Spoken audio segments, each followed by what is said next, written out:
Good morning, welcome back to my channel with the family. I put up a little box on Instagram shortly after I delivered about labor and delivery questions and fourth trimester questions, and it's clearly taken me a bit to get around to it. So I'm not gonna risk putting her down because she most likely will wake up and then we won't be able to do this.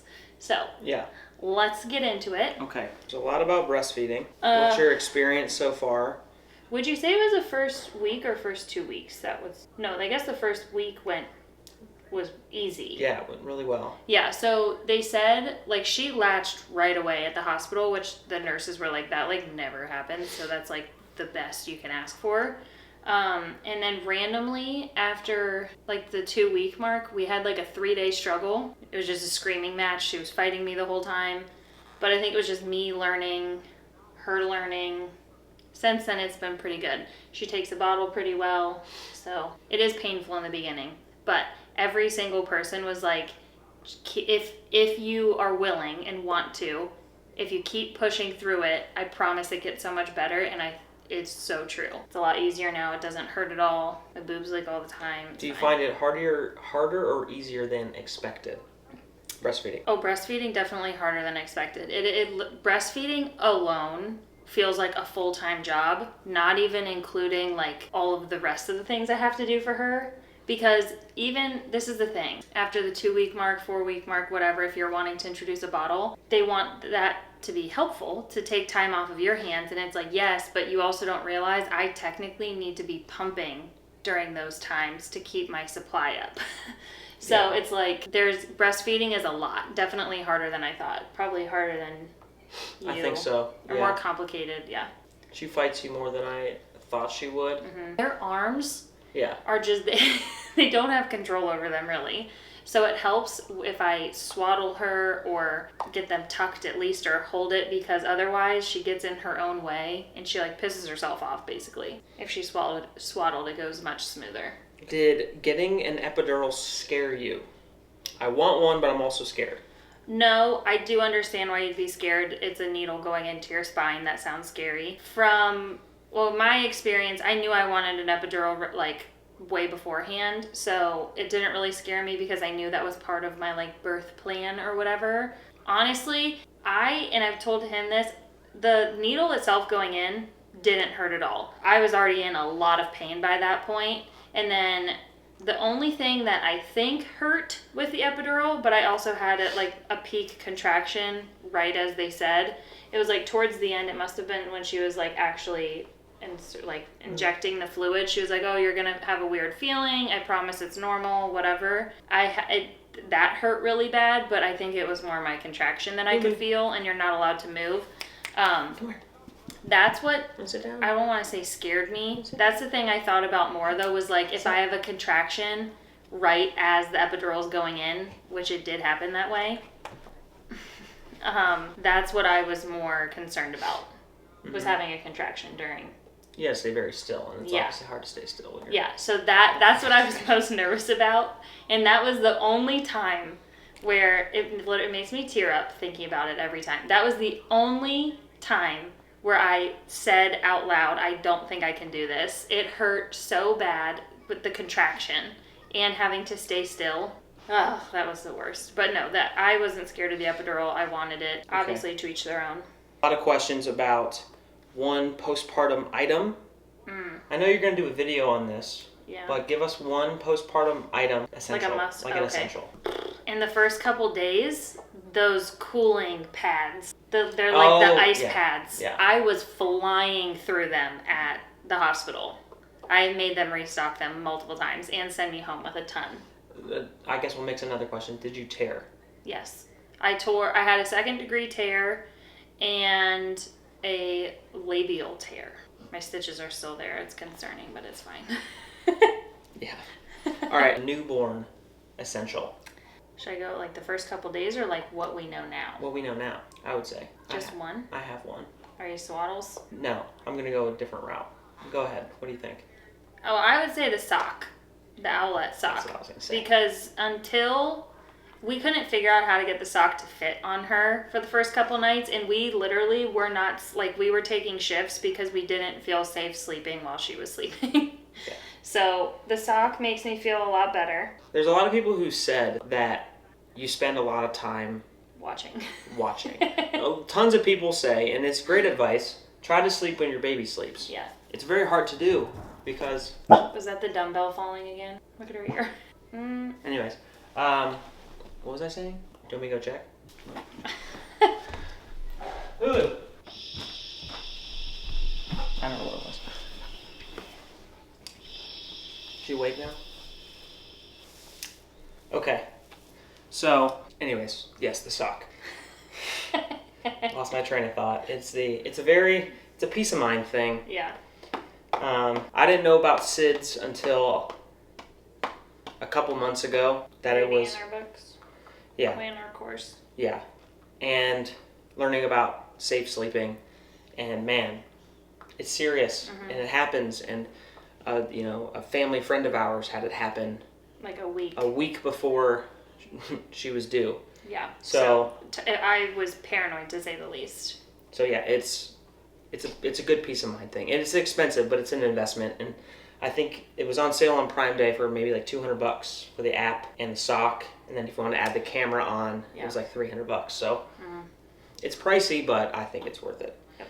Okay, she's gonna do a whole other video on newborn essentials, right? Yeah, like newborn favorites. That obviously that's specific to us and what she's liked. Yeah. But yeah, a lot of you want to see that, so I'll do a newborn favorites video. I can think of like 10 things. Yeah. That we would not be able to go without. Yeah.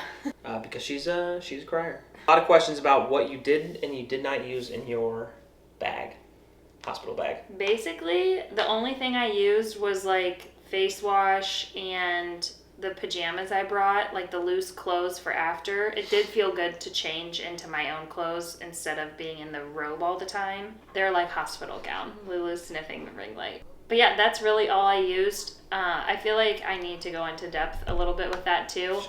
No. Come on, Lulu. Bed. Good.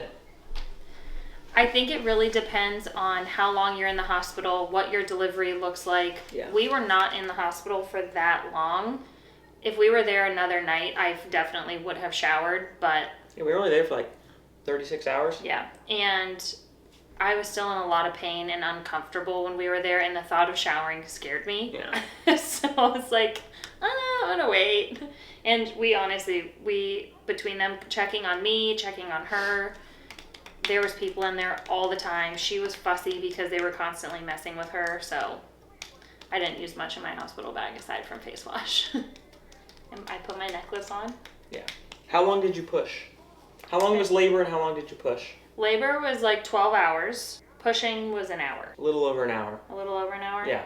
That's the one thing, especially before I had the epidural, let me tell you, I had no clue how long I was like, oh, what, I was waiting for the epidural for like 45 minutes. It's like, no, like 2 hours. Yeah.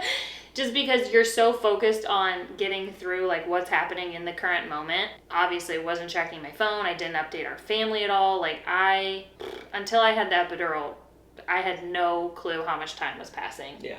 And I guess there's a piece of advice we would give after going through what we did. And we've heard from other nurses at other hospitals that it's not this way. However, Kelly had to go through an entire bag of fluids before she could get her epidural. So the advice would be, as soon as you feel a painful contraction and your plan is to get an epidural, tell them you want it. Go to the hospital and ask for epidural right away. Yeah, because you're not going to get it right away.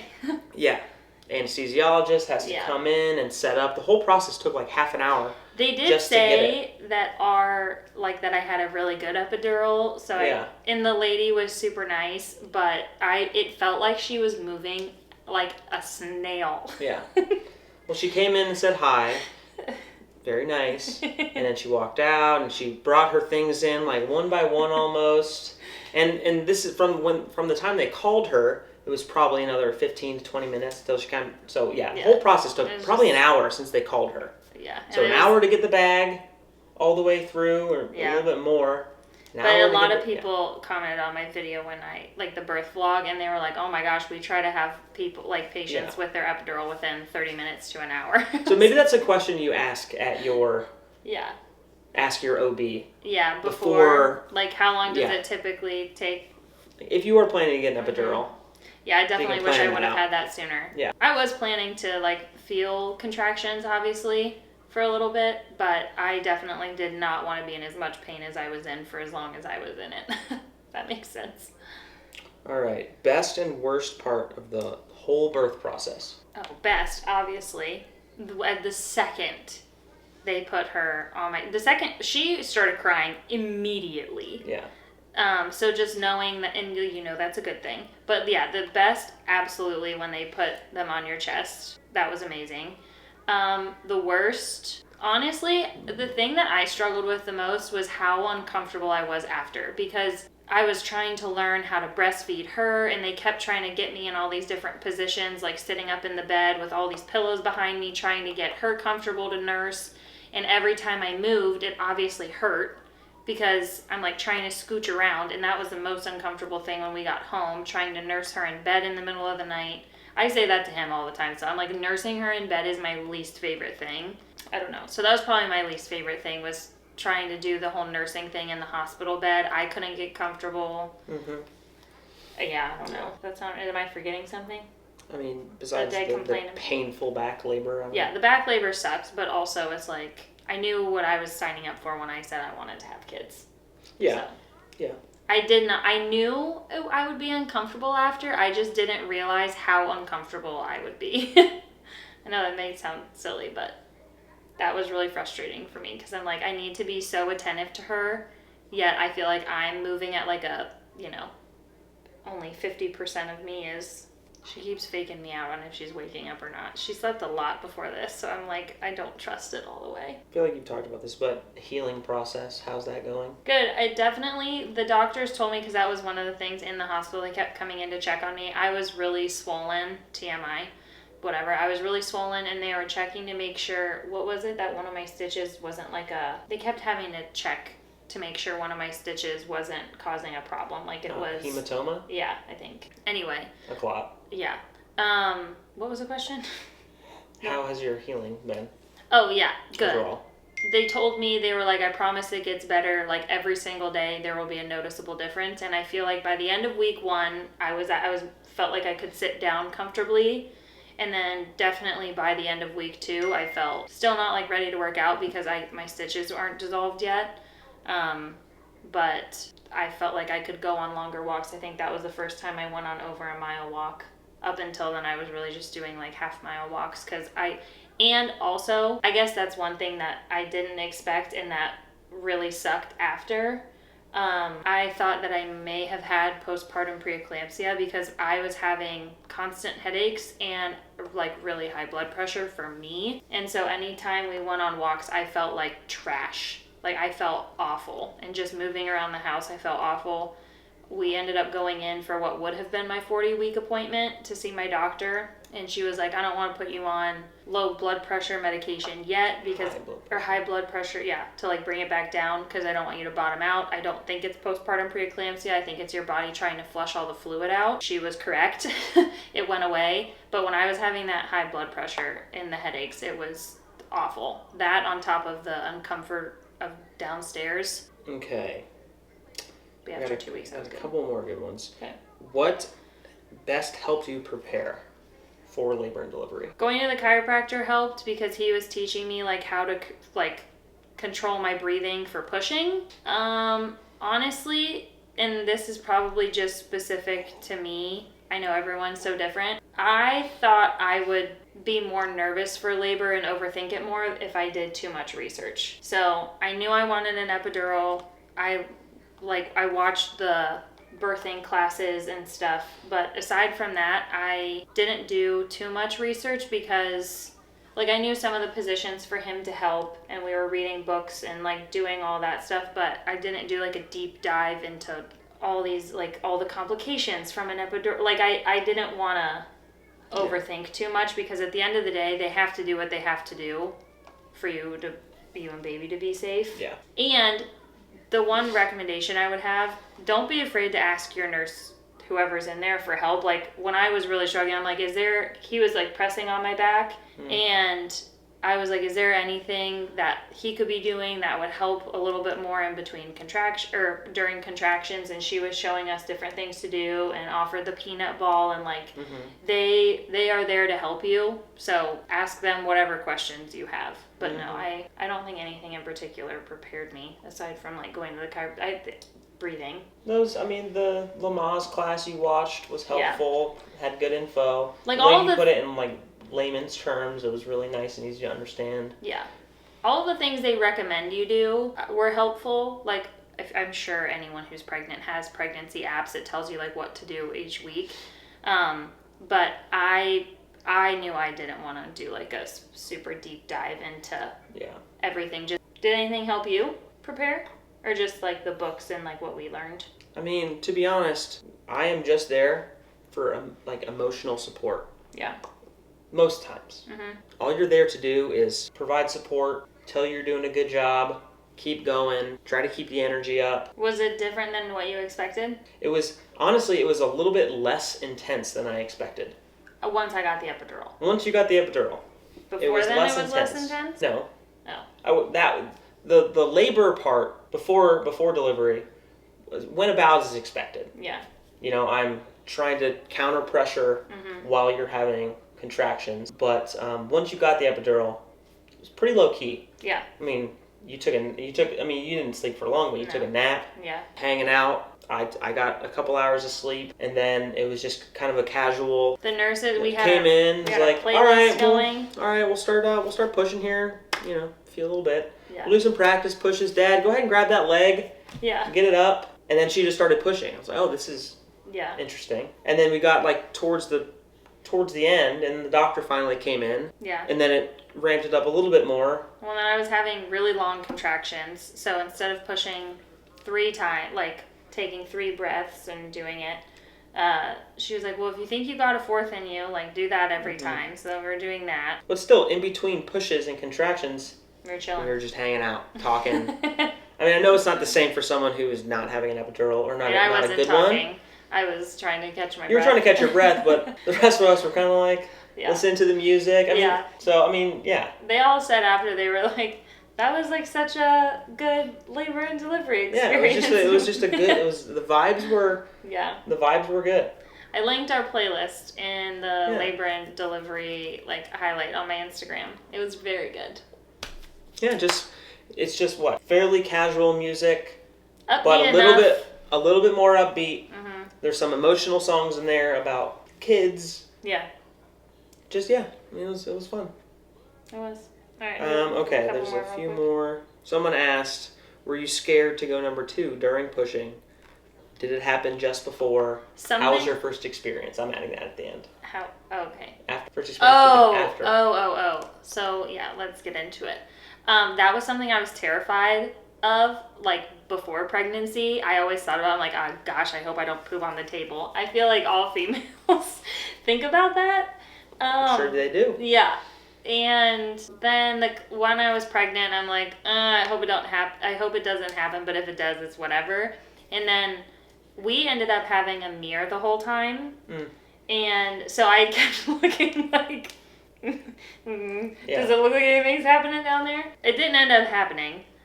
If it did, they literally would have wiped it away within seconds, and no one would have cared, because by that point, and everyone says like, oh, when you're in the moment, you don't care. But it's like, believe me, you just will, anything that will get that baby out, you are pushing with everything you have. I'm not surprised a lot of people poop. No, and from what I've heard, people who do, they don't even realize it until someone tells them afterwards. You would have no idea. Yeah, unless you're looking and staring at the mirror and you see it happen. You would have no idea. They wipe it off and You'd have no idea. After, I was so nervous for that. It hurt to pee after. I think it would hurt to pee for anyone, but because I tore in 2 places, I was just, that whole experience was so uncomfortable. They give you stool softener. Take it. That helped a ton. Once you get the first one out of the way, you're a little less nervous about it, and they sent me home with stool softener too. They've all been fine. Sneezing is the weirdest thing. You just get a ton of pressure. You feel it everywhere. Yeah, you get a ton of pressure, and I was like terrified. Sneezing and coughing. Yeah, I would wake up like coughing in the middle of the night, and it was like, he's like, that sounded weird. I'm like, well, I'm trying to like make it less intense. Yeah. Because it's that same pressure, and I don't know, it just feels weird. But yeah, no, not Side note, I broke my collarbone years ago back in high school, and it was like a complete break. And it's the same thing. Every time you sneezed or coughed, I could feel the bones like moving around. It was very wild. I was on painkillers. But it's a very strange feeling. So. Yeah, no, sneezing and coughing, those were the two I was not expecting. And then when I sneezed for the first time, I was like, oh, that was terrifying. Okay, I have no idea where that cut off. But anyway, moving on. It was about poop. Yeah. So, it was on during the beginning of that. It had to have been. Don't be afraid to poop. It happens. Take the stool softener. Take the stool softener afterwards. And sneezing and coughing are weird. Just be aware. Try to poop before. Just if you really are scared. Yeah, go before you go to the hospital. All right, let's find one more. Ooh, here's a good one. How would you recommend people help people who have just had a baby? Honestly, just let them know that you're available if they need help, or if they need food, or if they need someone to come over and clean. Like, let them know you're there to help with whatever they need help with, whatever that looks like. Also with applying no pressure to like that you want to come over right away, or I don't know. I feel like that's something that's what I've gotten the most questions about in every single Q&A. Is people asking like, oh, how did you handle having friends and family come over right after? I'm stressed about that. It is a stressful situation, especially if you're a first-time mom. You don't know how that's going to look. So I would say just for someone, if you know someone close to you is having a baby, let them know you're there for them, whatever you need. See, I would skew that a little bit. I wouldn't suggest you just text them or call them right afterward and say, hey, let me know if you need anything. Because it is hard to ask for help. And so, if you really want to help, I would do it like every other day. Hey, do you need anything? Hey, what's going on? Well, yeah, do you no, need that's any what help? I mean. I don't mean just once. But yeah, checking in, and also just checking in. Something Brad and Aubrey did, which was really sweet, and it was true for us too. Everyone is going to reach out to you and want to help in the first week or two. After the second week, everyone kind of drops off, and that's kind of where you need the most help, because people are going back, like your husband's most likely going back to work, or your partner, or whatever, because paternity leave, I'm learning, is much shorter than I thought it was, and maternity leave. So it's awesome that everyone's there like right in the beginning, but that's also when you're trying to figure stuff out, so it's almost like too much at the beginning. Just being very honest about our experience. I feel like at the 2-week mark, that's when you should like continue checking in on those people. Aubrey texted me and she was like, hey, Brad and I are so happy for you. They had Letty a little over a year ago, and she was saying that she was like, everyone was great about helping us with food and dropping off meals, and then it all dropped off. Yeah. And she's like, that's kind of when we really needed it, and I would say the same for us. Yeah. So keep checking in on them, and offer to go over. And one thing we really my mom came over and cleaned. Would suggest is food trains are great and awesome, but if you could somehow pivot that, and this is just, I guess, us personally. Oh, DoorDash, Uber Eats, all that stuff. Because, I mean, you don't know what you're going to be in the mood for. Yeah, exactly. And it seems like no matter how well it's planned, you tend to have too much food at one time, and something goes to waste. Yeah. So, yeah, I would say. And you still have to semi-prepare that stuff. Yeah. DoorDash is huge. We had lots of people send us DoorDash money or just gift cards to places, so then you can do that on your own time. Yeah. That's what Brad and Aubrey did. They sent us a gift card to BB Bop for whenever we wanted to use it. So, yeah, that's super helpful. That's been super clutch. The DoorDash and the Uber Eats gift cards. And because honestly, we get on there and like it's dependent on what you're in the mood for, but it's like, what's going to get here the fastest? So that was super helpful. And we ran out of space again, so we're just going to wrap it up here. Thank you for asking questions. Thank you for all the support on all the videos so far. And everyone's given you a lot of love. They love seeing you in the vlogs. Hopefully it'll be a more regular thing. Yeah, hopefully very soon. But buy candy. Hey guys, Worth It Candy is a company we started, and we sell candy. If you didn't know, check the link below. Okay. They're delicious. I promise you. Never had anything like them before. But yeah, that's going to be it for the video. Hopefully you enjoyed it. If you have any other questions, comment down below. I'll try to get back to them. But yeah, I will do a newborn favorites video for sure. And then I might just do like, I can do a postpartum favorites too if you're interested in that. Or I can just do that on Instagram. But definitely a newborn favorites because that is stuff, like he said, there's like 10 things right off the top of my head that it's like. Most of it is inexpensive. When Amazon it's stuff that too. we didn't, it's not like it was on our baby list or anything. No. It was stuff that we got after she was here. Yeah. And it's like you very quickly learn what you need and don't need or what you want. What your baby needs. Yeah, what your baby needs. Because you can read all the lists in the world, but yeah, it's really up to your baby and their personality and what they like and don't like. Yeah. So, thank you for watching, and I'll see you in the next video. Toodaloo. Toodaloo. TTFN. Hmm? Tigger, come on. TTFN? You don't know what that means? Give me the first word. Ta. Ta-da for now? Ta-ta for now? Yeah. Tigger, like from Winnie the Pooh? Yeah. TTFN. Ta-ta for Nope. now.